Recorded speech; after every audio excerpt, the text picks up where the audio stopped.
Today we're going to talk about two words that hold so many of us ADHDers back.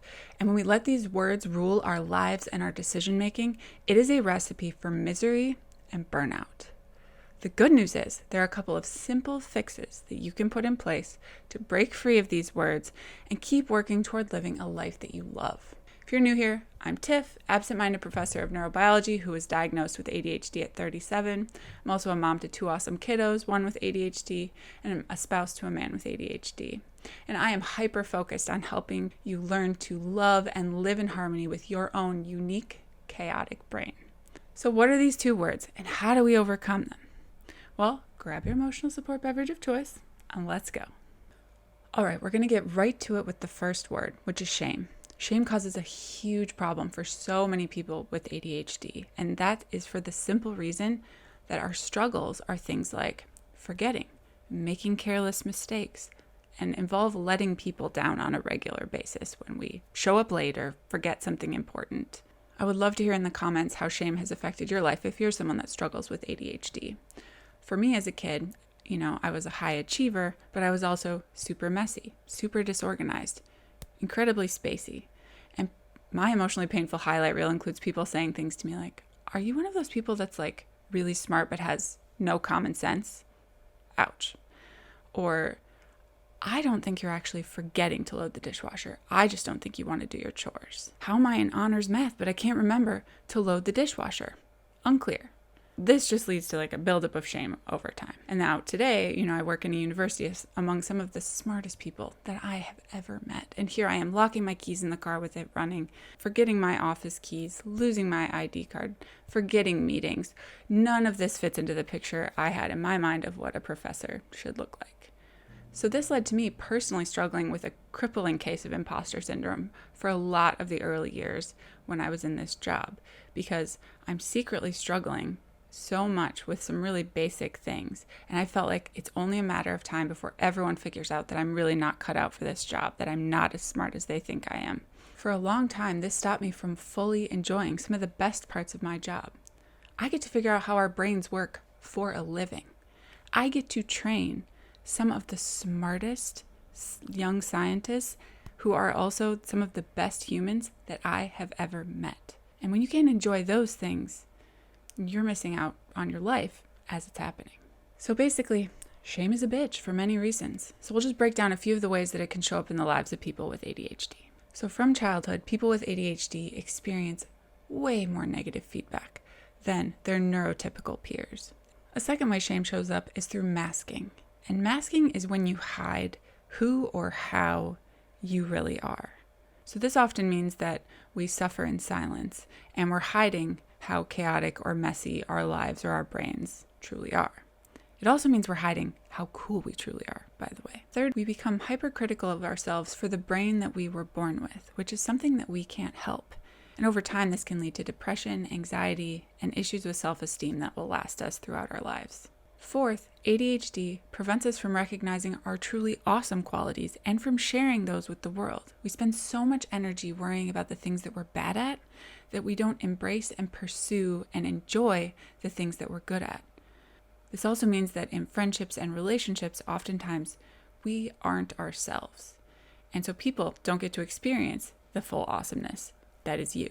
Another way that ADHD and shame go together is for parents, especially moms, because a lot of the qualities that society, social media, movies associate with being a good mom are precisely the tasks that ADHD brains struggle with the most. So people can internalize that and take it to mean, because I can't do these stereotypical mom things very well, that's me, then I must not be a very good mom.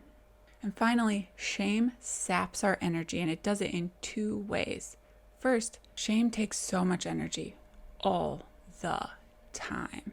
Living with ADHD takes energy to overcome all the time. So we're spending that energy on feeling bad about the things we're not good at, and we don't have that energy to spend moving forward on the things we want to pursue, on feeling good about ourselves, on doing things that we actually enjoy.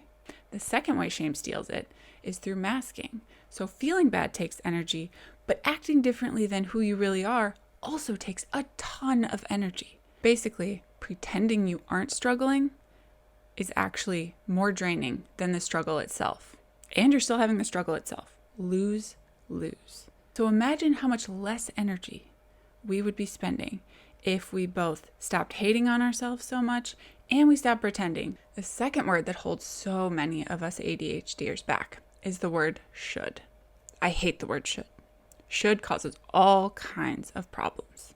Shoulds keep a lot of people stuck and feeling powerless.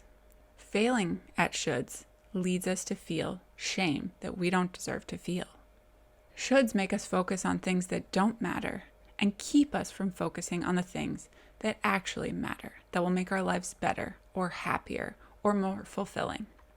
So for me, should robbed me of a lot of joy early on when I started my research group, because I had this whole picture in my mind of what a professor should be, organized being one of the top ones, but also just systematic and sort of having their act together. And I felt like I was none of those things. Once I decided to just lean into my strengths and run the lab the way that seemed best to me, that's when things really started to take off, and I was way more successful and I was way happier. And so what I've realized over time is that actually if you lean into your strengths and then try to make sure that you're addressing your weaknesses in other ways, that is actually the path to being the most successful and the most happy. It is literally win-win to lean into your strengths and forgive yourself for your weaknesses. I would also love to hear in the comments how should has shown up for you in your life. Probably one of the main ways that people struggle with should is this ideal over how you think you should be behaving, right? And so for a lot of people, this shows up as, well, I should be able to do my dishes every night. I should be able to easily brush my teeth twice a day. I should be able to remember to switch my laundry from the washer to the dryer. I should be able to easily remember all of the things I have to do. I should be able to remember that last conversation. Should. But a lot of the things that we get down on ourselves that we should be better at don't actually matter that much. And it stops us from either asking for help, from delegating, or from being a little bit more creative about how we solve problems for ourselves, because your brain works differently when you have ADHD, and sometimes there is a solution that feels a little weird and funky, but if it works for you, that's literally all that matters. But should prevents us from getting creative and actually just solving the problems for ourselves. Should also prevents us from prioritizing, and this causes two problems. First, it causes us to kind of try to do all the things, right? We should take on all of these opportunities because we feel like we should. We don't say no. Pretty soon we have all of these demands on our time, which just makes all the things that you struggle with when you have ADHD even worse. The other way this shows up is should often makes us feel like we should fix all of our deficiencies and be perfect. But a lot of the things that we are not good at are actually things that don't matter that much. And if you suddenly were perfectly amazing at switching your laundry from the washer to the dryer, for example, it wouldn't move the needle on your life that much. And finally, not living up to this infinite should often leads to shame, which saps our energy, makes us even worse at some of those things we feel like we should be better at, which leads to more shame, which leads to us being less effective, which leads to more shame. And we have this infinite feedback loop of shame, and we have a shame spiral, and nobody wins when we have a shame spiral. All right. So the first approach that I want you to take is I want you to think about some of the people in your life that you love or care about or admire the most. And then I want you to think about whether they do their dishes or not has any impact on how much that you love or admire that person. So take your best friend, and maybe you know whether or not they suck at doing the dishes, right? But does that actually factor into how much you love and care for them as a person? Does that actually affect your relationship? And I promise if you flip that around, the same is true for you. Whether or not you are able to do your dishes, switch your laundry over, whether you're locking your keys in the car, genuinely does not affect how much someone loves you as a person, as a human being. And I promise you that if it does, that person is going to be a problem no matter how good you are at doing your dishes or keeping your house clean. Another way of thinking about it is thinking of people that you admire. Michael Phelps, Simone Biles, Emma Watson, Albert Einstein. All of these people have ADHD, and have you ever once thought about whether or not they keep their house clean? Like, Albert Einstein's desk was legendary for just how messy it was, and he didn't care, and it didn't matter. So bottom line, we don't hold other people to these standards, and we don't give it value in terms of other people's humanity, I hope. So we should not be judging ourselves and our own worth by those standards either.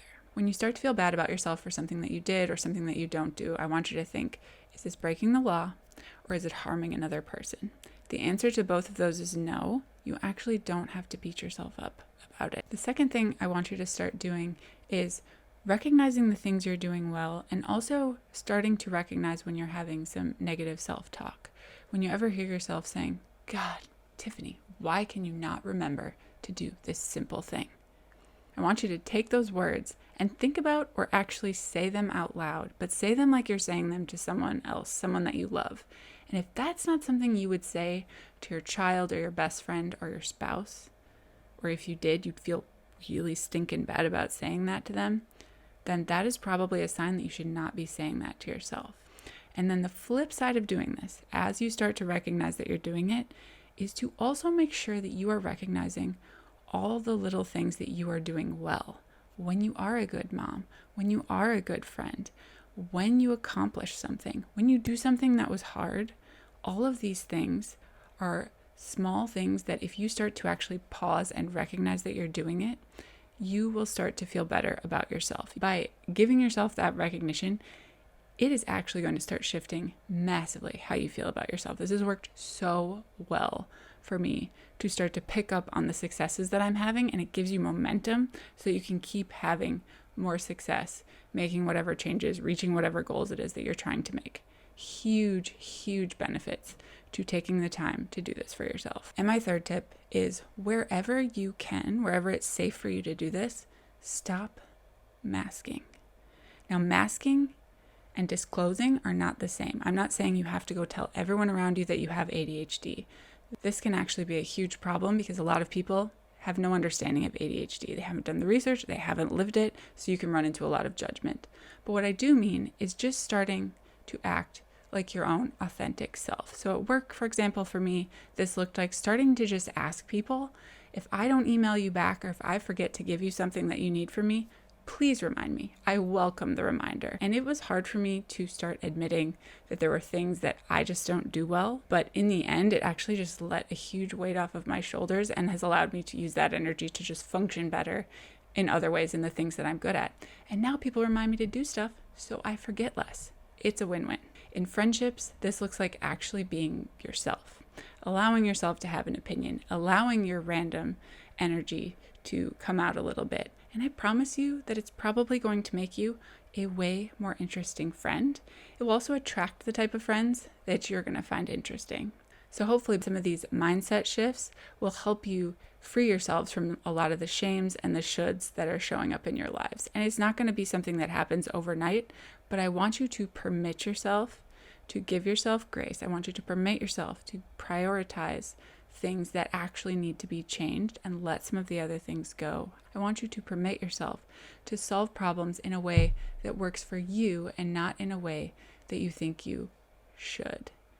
And most importantly, if I had my way, none of us would feel shame at all for the ways that our brains were wired. We would accept it and we would live in a way that lets us work with our brains instead of against them. And this is the key to living a life with ADHD, where you're not only happy, but you are bringing all of the good things you have to offer into the world, which is a different way of thinking, which is creative ideas, which is positive energy, fun, empathy, humor, invention. The world would be such a boring place if we didn't have people with different types of brains in it. And you're among those people. So remember, linked in the description below is a link to sign up for my weekly email list if you want to hear more from me about all things ADHD, and I will see you next time.